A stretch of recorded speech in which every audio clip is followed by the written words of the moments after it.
ఉచిత పథకాల అమలుపై మాజీ ఉపరాష్ట్రపతి వెంకయ్య నాయుడు కీలక వ్యాఖ్యలు చేశారు. రాష్ట్రాల ఆర్థిక స్థితిగతులను పరిగణలోకి తీసుకొని మాత్రమే ప్రజా సంక్షేమ పథకాలు అమలు చేయాలని తెలిపారు. ఆర్టీసీ బస్సులో ఉచిత ప్రయాణాల అంశంపై ఆయన స్పందించారు. ప్రభుత్వాలు ప్రజా సంక్షేమ పథకాలు ప్రవేశపెట్టడంలో వెనకడుగు వేస్తున్నప్పటికీ ఉచితాల విషయంలో మాత్రం రాష్ట్రాల ఆర్థిక పరిస్థితిని పట్టించుకోలేకుండా అనాలోచిత నిర్ణయాలు తీసుకుంటున్నారని విమర్శించారు. పేద ప్రజలకు ఉచితంగా విద్య, వైద్యం అందించడమే నిజమైన సంక్షేమమని ఆయన అభిప్రాయపడ్డారు.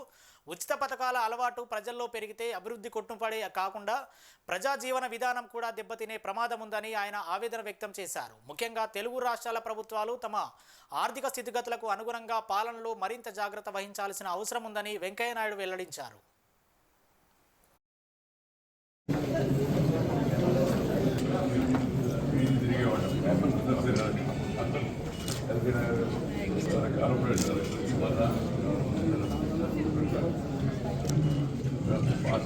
మాట పడేటప్పుడు కరుణాకరుడు, ఇంద్రసేనుడు, గంటడు నరేంద్రుడు ఉన్నాడు. అలాగే బీమా సంస్థలు రిహాబిలిటేషన్లో ఒక తప్పనిసరి అవసరంగా భావించడం లేదు.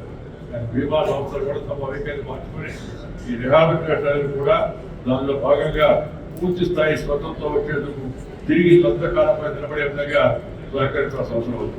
ఈ రిహాబిలిటేషన్ కూడా పూర్తి స్థాయిలో బీమా పరిధిలోకి తీసుకోవాల్సిన అవసరం ఉందని నేను భావిస్తున్నాను. మనిషిని వ్యాధి కంటే నేను మంచాలు పడ్డాను అనే భావన, ఇది నాకు బాగలేదు అనే భావన మరింతగా కొమ్మగిస్తుంది.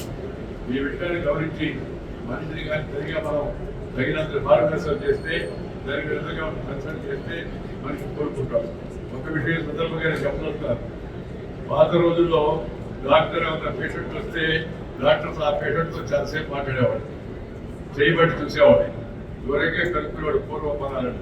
ఇప్పుడు డాక్టర్లు పేషెంట్లు చూడాల రాగానే ముందు వాళ్ళే చెప్పగానే వెంటనే ఒక ఎంఆర్ఐ, ఒక స్కాను, లేకపోతే ఇంకోటి రాగానే అపవాదు సమాజంలో రోజు రోజు పెరుగుతూ ఏమాత్రం మంచిది కాదు. అవసరం కానీ ఆపరేషన్ చేస్తున్నారు, అవసరం లేకపోయినా ఎంఆర్ఐ రాస్తున్నారు. ఈ ఎంఆర్ఐ మిషన్ వాళ్ళకి వీళ్ళకి ఏదో రీతుందనే ప్రచారం కూడా జరుగుతుంది. వైద్య వృత్తి కళకు తెచ్చే విషయం కాబట్టి డాక్టర్లు ఈ విషయంలో తగిన జాగ్రత్తలు తీసుకొని అవసరమైన వాళ్ళకి మాత్రమే అలాంటి వాటి పరీక్షలు నిర్వహించాలి. రెండవది నేను ఇందాక చెప్తున్న విషయం, నాకు బాగా ఇష్టమైన విషయం, డాక్టర్ ముందు మాట్లాడాలి, సమయం గడపాలి, మనతో పాటు విషయం కనుక్కోవాలి. ఎందుకు వచ్చింది, ఎప్పటి నుంచి వచ్చింది, ఎలా ఉంది, దీనివల్ల నీకు వచ్చిన ఇబ్బంది ఏమిటి, దానికి పరిష్కార మార్గాలు ఏదో చెప్పాలి. ఆ కన్సల్టేషన్